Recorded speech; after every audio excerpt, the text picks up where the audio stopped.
So over to you, Bilha, and a very big thank you. Tell us about your work and tell us about your work even in these times.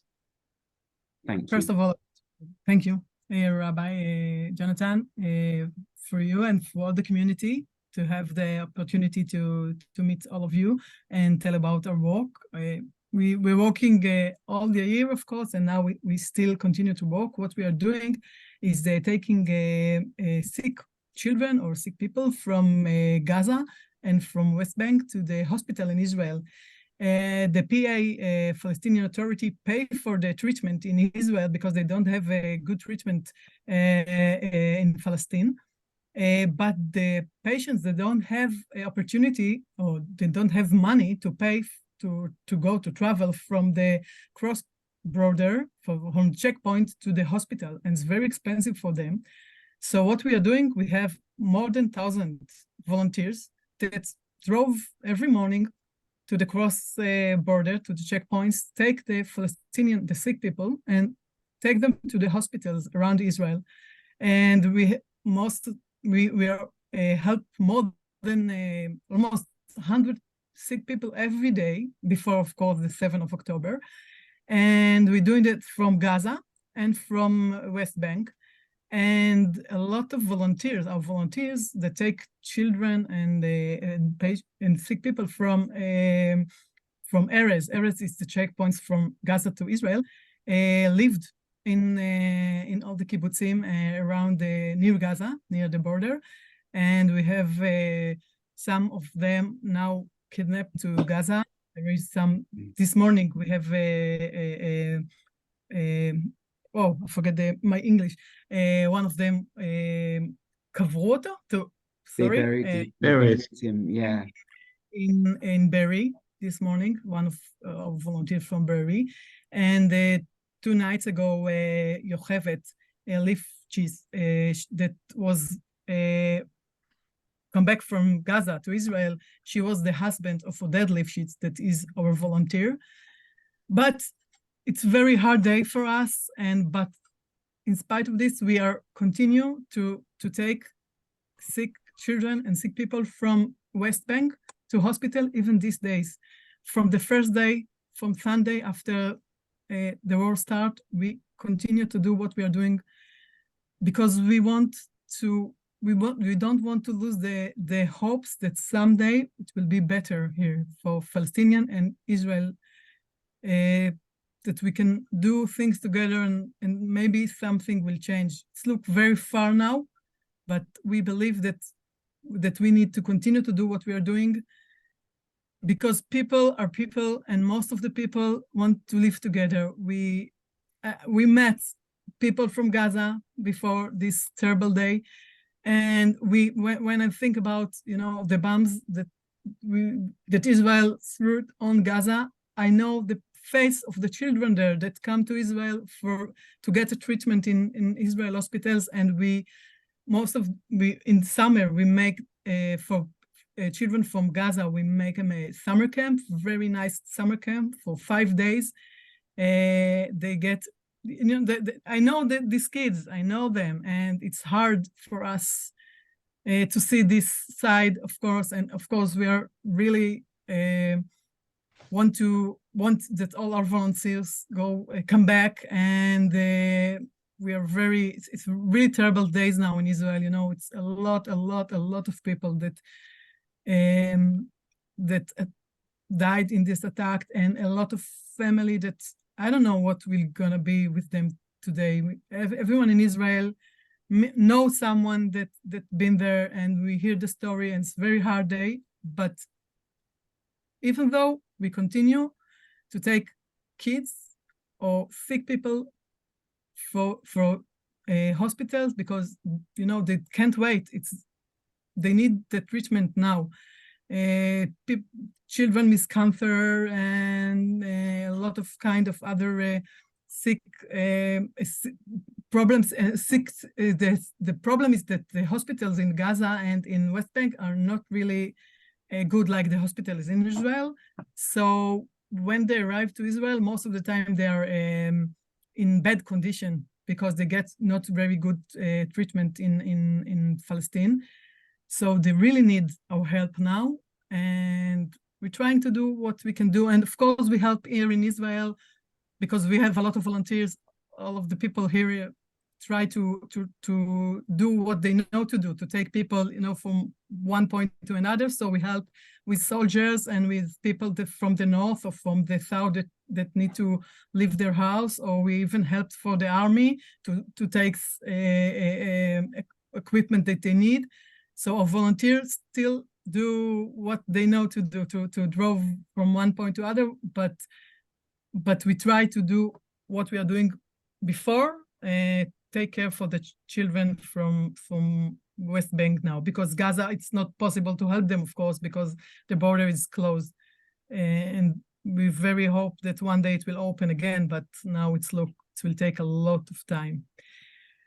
So that's the story of the road to recovery. That's what we are doing. You. There's 50 of us here listening to you. I wish the world would hear you. And all the people where there's so much anger would hear a voice like yours with such courage and such humanity. It's exactly what everybody needs to hear. And there's no words to appreciate what you are doing. It's beyond words to express admiration and respect and appreciation for who you are and what you're doing. And a very, very, very big thank you. I know that you've got long days, so if you want to leave, please feel free. We're going to put the fundraising page up, but it's beyond the capacity to say thank you properly. Really, thank you. I'm going to hand over to Rabbi Lara for some Torah, and then I saw Leket have come in, and Joseph Gittler and Robbie Hoffman have come in. So over to you, Lara. Thank you so much, Rabbi Jonathan. Thank you, Bilhad. That was incredibly beautiful. I wanted to just share a couple of thoughts on this week's Parshat Lech Lecha, which talks about Avraham, who our Jewish tradition associates with the characteristic of Chesed, or loving kindness, or sort of the part of us that extends love to other people and cares for them. And I wanted to start with something that I read recently from Rav Yosef Gilkatia, who was a medieval Spanish rabbi. And one of the things that he points out is that Terach, Avram's father, was an idol worshiper, not a mensch, sort of someone who Avram had to sort of go up against. And he asks, why is it that Avram comes from this sort of Russia, this evil person? And the answer he gives is so that no one could ever say to the Jewish people, like, let me just point your way through the entire line and trace it and say, this is exactly 100% what it is. The point is that there's good and there's bad in the Jewish people.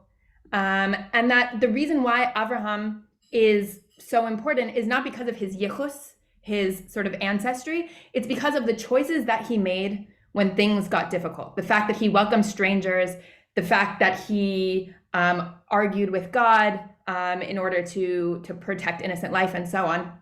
And I think sometimes in these moments, it can feel like there's sort of a slow motion train crash, and that none of us have any control. And I think that's a particularly important moment to remember that the aspect of chesed is the ability to sort of stand in the face of that and say, hold on, I'm pausing this and to do the right thing. And I'm gonna share my screen for a moment, and I'm gonna share this piece from Bereshit Rabbah, which I think really exemplifies who Avram was and this midah, this attribute of chesed that he has. Amar Rav Yitzchak, Masha lechad shaya over mimakom lemakom, v'ra'a bira achat doleket. So he says, Avraham is compared in, or we could understand Avraham's chesed as one who's going from place to place, and he sees a city in which and there's a building in the city, or a palace that the palace is on fire and it's burning. Amar Tomar Shabira Hazo below manhig. And he says, could it be that this palace has nobody in charge of it? Hitzitz halav bal habira. Amar lo ani hu bal habira. And just in that moment, when Avraham is saying, is there nobody here looking after this palace? That's when the sort of owner of the palace peeks his head out and says, "Hey, it's me. I'm the owner of the bira, the palace."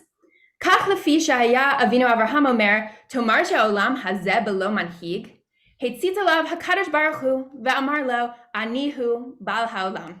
And so too, when Avraham Avinu saw that this world was, as it were, kind of on fire without anyone looking after it, in that moment when Avraham saw that, HaKadosh Baruch Hu, God, peeks their head out and says, it's me. I'm in charge. And this is a bit of a weird midrash, but I think one thing that's very important is this moment of sort of doubt and difficulty in which we say, what's going on? Who's in charge here? Which I think, first of all, is a feeling that, from what I've heard from my Israeli loved ones, that many Israelis are feeling this week, in the sort of the feeling that there's an absence of correct response and that people have needed to leap into action. And similarly, I know many of us here in the diaspora have this feeling of like, where are the world leaders that think that human life is valuable, that think that Palestinian and Israeli children deserve life? Like, who can I speak to the manager? And it's actually in that moment where we come together and we say, who's in charge here? This can't be right. That actually the divine presence sort of peeks out. And so when we're feeling that sense of rage and confusion and loss, and when we start getting together to do what Avraham Avinu did and do something about it, as the organizations we're chatting to are doing, that is actually sort of where the spark of the divine is able to be found. And I hope in these dark times where it feels like the whole world is on fire, that maybe we're able to see that little bit of chesed peeking out.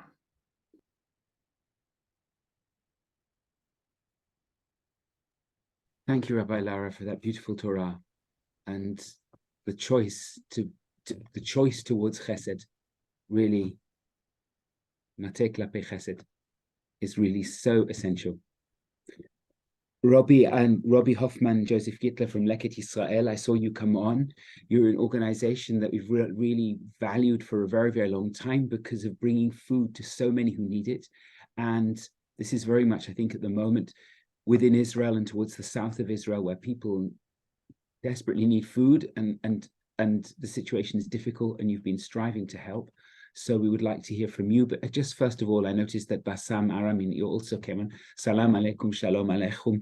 Welcome to you as well, and we'll come to you a little bit later. But meanwhile, Joseph Gittler, tell us about the work of Leket Israel during these difficult times, and then we'll also put on the donation page to Leket afterwards.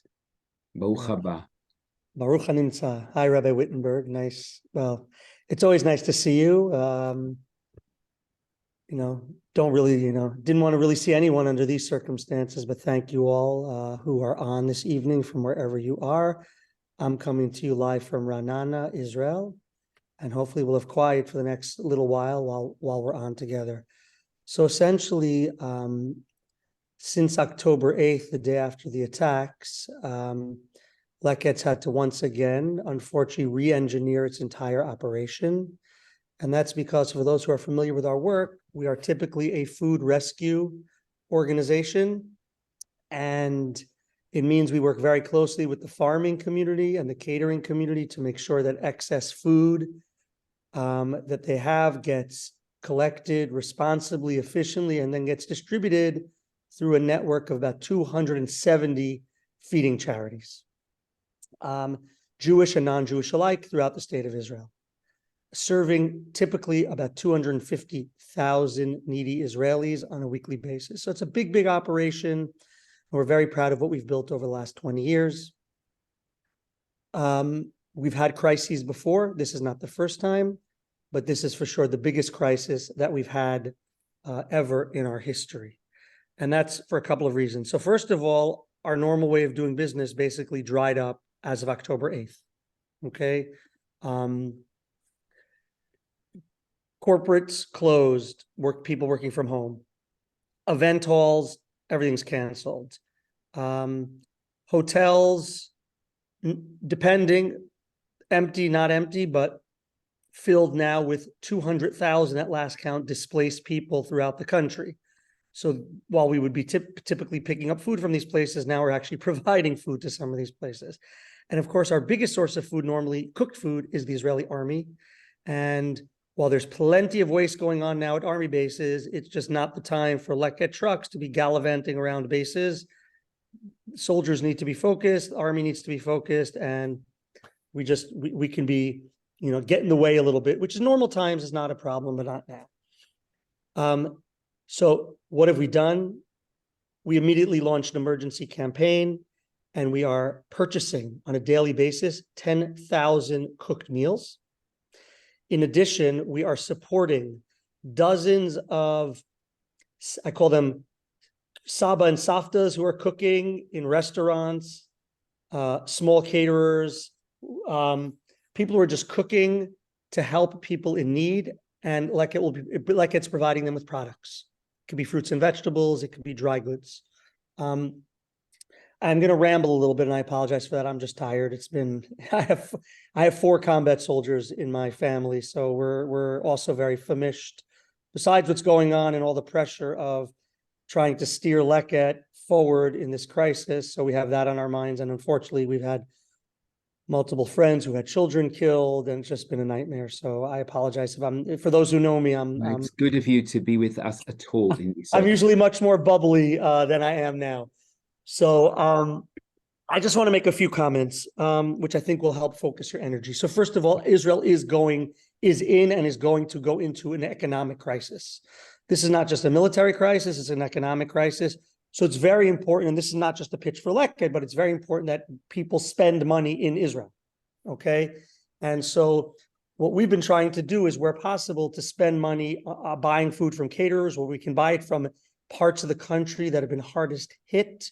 We do it. It's not so easy to spend money right now in Sderot because the city's been basically emptied out.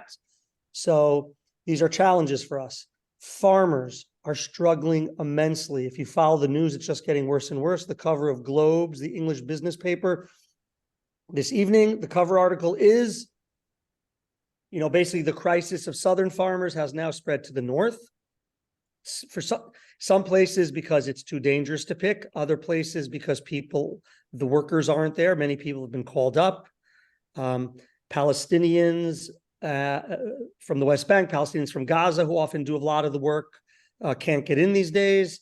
The Thai workers, there are a whole bunch of them who got killed in the attack. So they're nervous, they're scared. And so you have a massive farming crisis in Israel. So Leket's doing a few things to try to help. First of all, we are working day and night, and I'm not exaggerating, day and night, because I have my 25-year-old daughter whose university has now been pushed off till December. I basically dumped her into this. Her husband's in a combat unit, been called up, so she's a basket case. So we need to keep her busy. So they've been working day and night to organize volunteers who are comfortable going to places where it's open air and there's no protection if a siren goes off. And it's hard to find, but there are hundreds and thousands of Israelis willing to do that. But just to give you an example how fluid things are, my daughter, right before we got on, showed me a message that basically we had organized all these groups to go to the areas within 4 kilometers of the Gaza border tomorrow, okay? And they just got an email from the army. No one's allowed in within 4 kilometers tomorrow in those places. So that picking is off. Between 4 and 7 kilometers of the Gaza border, that's just with the permission of the army. So essentially what they're going to do is, instead of sadly going to the hardest hit farmers, they are going to send these groups to other farmers in Israel who are also struggling and suffering, just to help them pick. They just don't have enough staff. Now, just to explain why is this so different for Leket, because Leket, generally when Leket sends pickers, we take the crops to feed the poor. In these cases, we are helping the farmers, and they're more than welcome to give it to us, but the main purpose here is to help them remain solvent and sell these products, so that while we might have we don't want to have a short-term food security crisis and a long-term food security crisis if too many farmers go out of business and then just let their fields lay fallow. Of course, there's damage to the fields from rockets. There's damage from the fields from them not being tended to. There's damage to the fields from our army. I'll give you an example. My son is in a tank unit on the Gaza border. I went to visit him 2 weeks ago, and I came there and I said, "Oh my God, you guys destroyed a beautiful melon field that they need to protect us. So what are we going to do?" So there's damage, and that damage is going to be rehabilitated. It's a massive, massive undertaking. So what are we doing to help farmers? So we're finding them volunteers. We are every farmer Leket works with has gotten a call to assess their situation, to see how they're doing. Any farmer who tells us they're having economic troubles, we are raising money to give them debit cards, each card with 3,000 shekels. Our plan now is to give out 800 debit cards, each with 3,000 shekels. That's a lot of money. We're buying crops. Leket, again, normally does not buy crops. That's not our business. We're in the rescue business. We're buying crops. We are willing to do it in the millions if we have the funds. Again, that's to keep the farmers solvent and to feed the poor at the same time. And so that's farming. There is still some rescue, but if things continue like this, that is essentially going to dry up.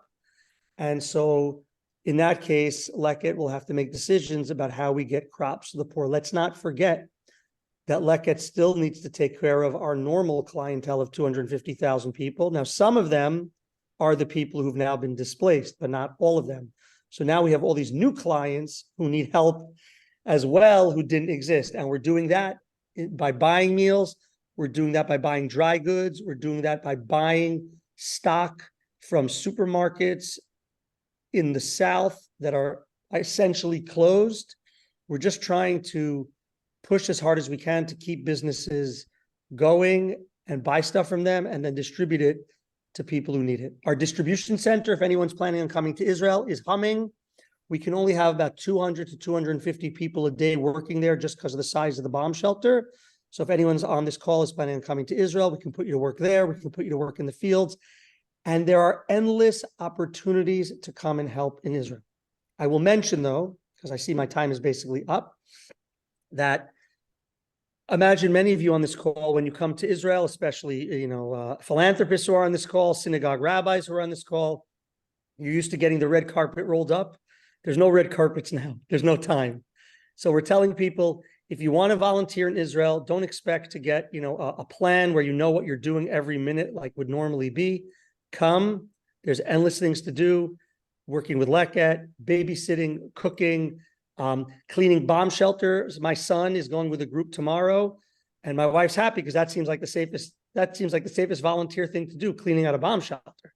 So he's going to be in Petach Tikva tomorrow with a 25, 13-year-olds. God knows what's going to happen there, cleaning out a bomb shelter. So there's so much to do. There's so many opportunities to help.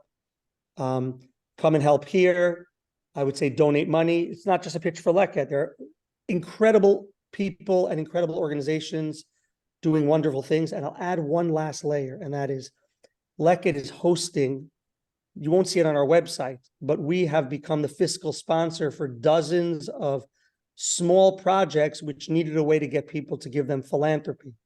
So if you hear of any interesting ideas in Israel, preferably connected to food, but doesn't have to be, and they need some sort of fiscal sponsor because they're a private business and no one can give them tax deductions, reach out to us.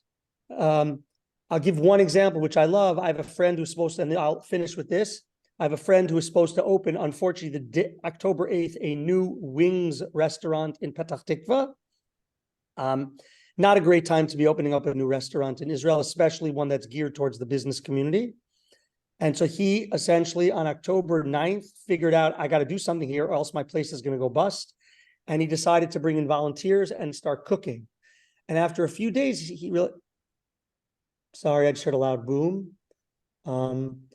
After a few days, he realized he needed a way to continue, but to be able to, he couldn't afford the products. So we created a site for him with his text and with his pictures. And just by sending it out to his friends and having it spread, he's already raised $30,000, which he now is used to cook about 1,000 meals a day over the course of a few weeks. So there's lots of action, lots of ways to help. Yes, we heard the boom, but there's no siren. Sorry, everyone. I know this is not everything. Everything is not normal. I don't know what to tell you. All right, everyone. Thank you for your time. Your family, and the enormous amount of work you're doing to try and care for people, support them, and feed people who need the food. And Thank you, if Rabbi. Be you're in well, the past, everyone. we'll Don't be support shy, you. everyone. Be in We'll touch with support you questions. now. We'll support you now. Thank you. Toda Thank rabba. you. Bye-bye. Thank you. Thank you. So a little bit of Torah from me, and then I'm going to welcome Rami Elchanan and Bassam Aramin. That we're long-standing friends, and the parent circle. Really, you've managed to talk through the greatest of pain, and I've heard many people here saying there's such strident views on both sides, but where is the ability to talk to one another over these, over these horrors? And that's really, really important. So I'm just going to take a teaching very briefly from Rebbe Kalon Meskalman Shapira, known as the Rebbe of the Warsaw Ghetto. He lost his son in the bombing of Warsaw. And he said that although he was a teacher of Torah, for weeks and weeks and weeks, he could not teach and he could not speak. And he fell silent. And he takes the dream that Joseph had.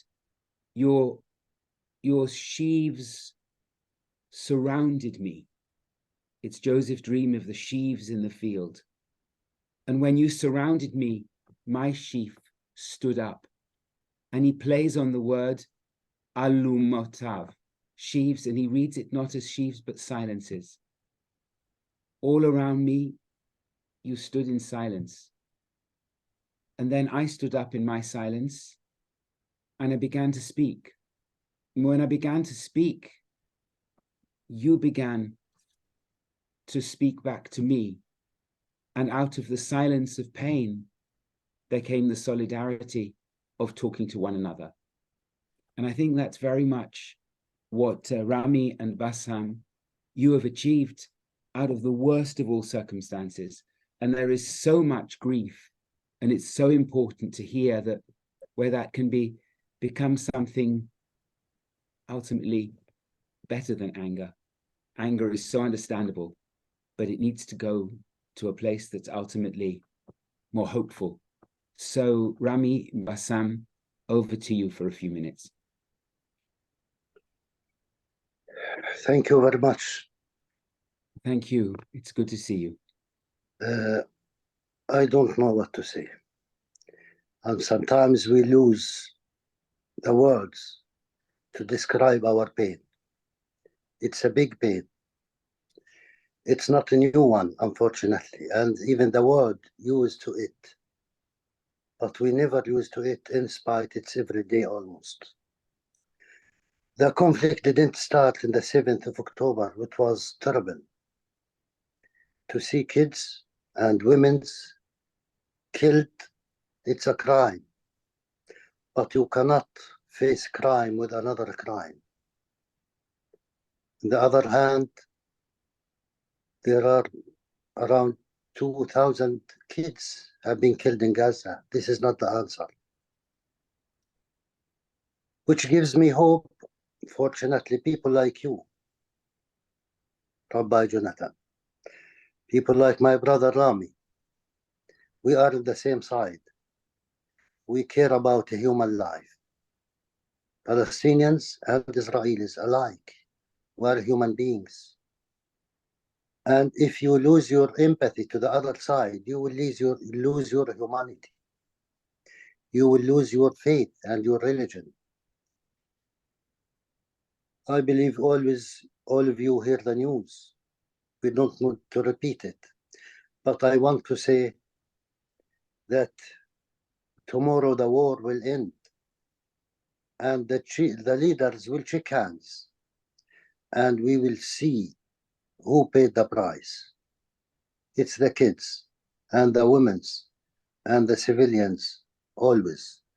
We are very determined to continue raising our voice for humanity, for peace, for justice, for dignity, for ending the occupation, Palestinians and Israelis.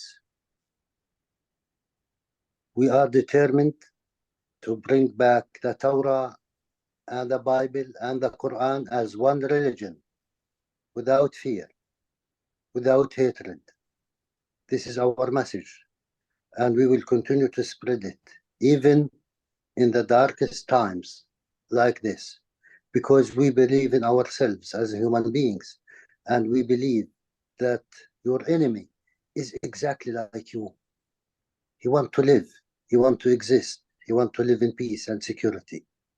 So let us open our hearts to each other and start to understand the common enemy between the Israelis and the Palestinians. Physically, it's the occupation, my dear.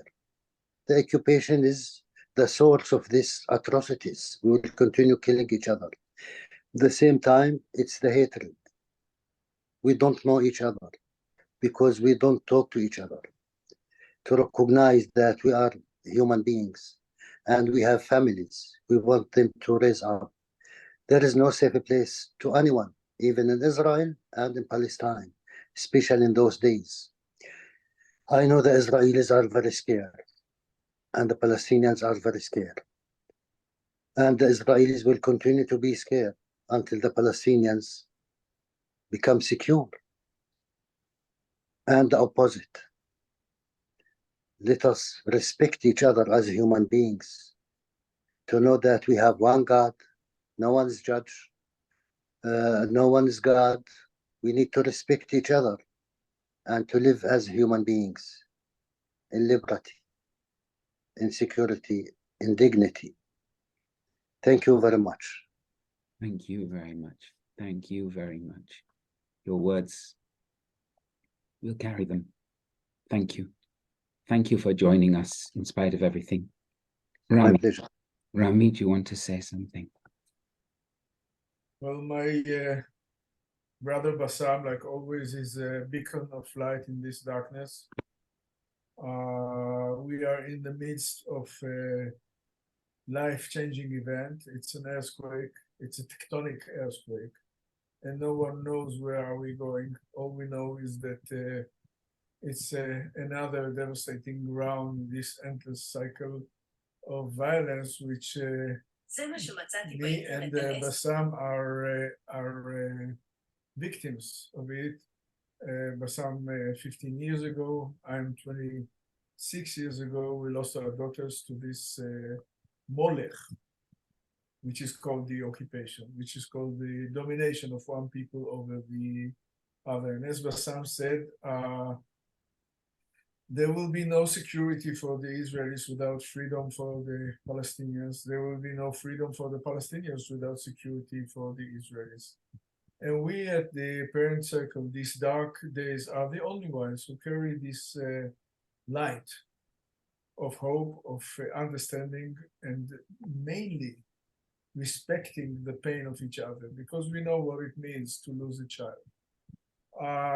And we are today, unfortunately, a voice in the wilderness. The blood is boiling on both sides. People are so angry that they think from their guts and not from their brains. And the will to revenge is dominating every other feeling. And people fail to understand that violence creates more violence, that despair creates another despair, and that atrocities create another atrocities. And we need to stop moving toward these angry places and understand that we need to stop killing the mosquitoes and dry the swamp. And the swamp is the reason that we lost our children. We lost our children because Bassam's daughter, Abir, was Palestinian. She didn't know anything about the conflict. My daughter was a Jewish Israeli girl. She didn't know anything about the conflict, and they were killed by the enemies of peace on both sides. And this is really our biggest problem, the enemies of peace, the people who prevent us from recognizing the pain of each other. So I will finish with a quote from the Palestinian national poet, Mahmoud Darwish. I don't have time to hate those who hate me. I'm too busy loving those who love me. Thank you very much. Thank you very much. Thank you very, very much indeed.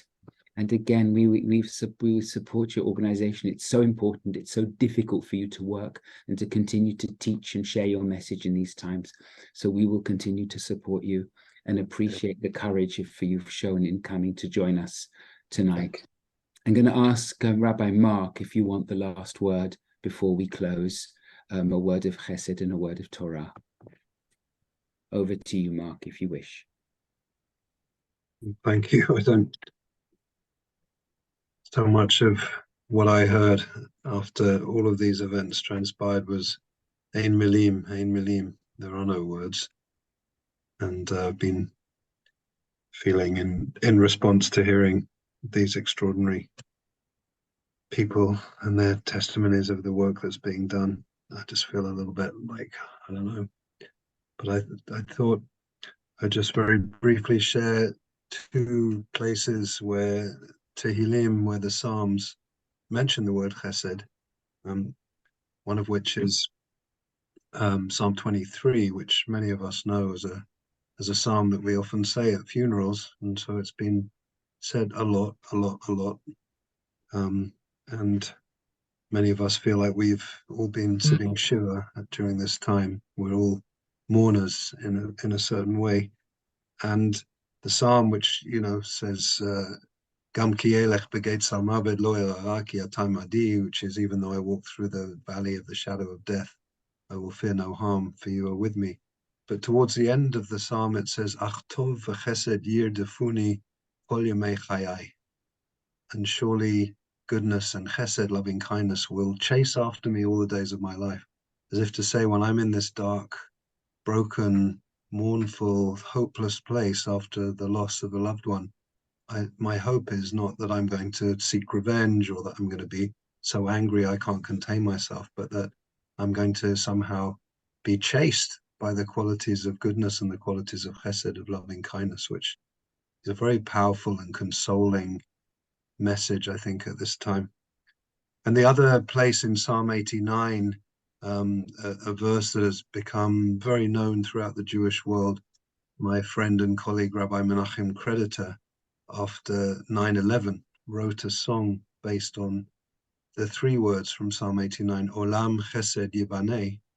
Olam Chesed Yibaneh, the world will be built through Chesed, through loving kindness.